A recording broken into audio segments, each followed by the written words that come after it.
Ito yung bangkay na nalunod na bata sa Kabakan na natagpuan na ha. Narito ang balita ni Jomar Abdul. Target on air. Live report.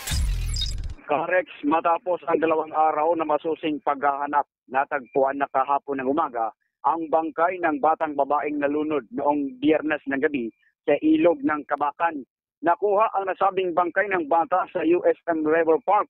Matatandang nagsagawa ng Joint Search and Rescue Operation ang mga tauhan ng Provincial Disaster Risk Reduction and Management Office o PDRRMO Cotabato at ang mga Municipal Disaster Risk Reduction and Management Offices o MDRRMOs ng Kabakan, Carmen at Makilala matapos makatanggap sila ng ulat na nalunod ang bata kasama kanyang kapatid.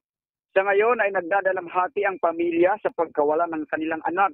Nagpasalamat naman sila sa tulong at pagsisikap ng mga rescue teams sa ngalan o sila ay naglaan ng oras at pagod upang mahanap ang bangkay ng batang babae. Nagpaabot rin ng pakikiramay sa pamilya ng biktima ang mga otoridad. Mula dito sa rehiyon ng Bangsamoro, Jomar Abdul nagulat para sa Target on Air sa DZME 1530, ang Radyo TV. Target on air. Live report.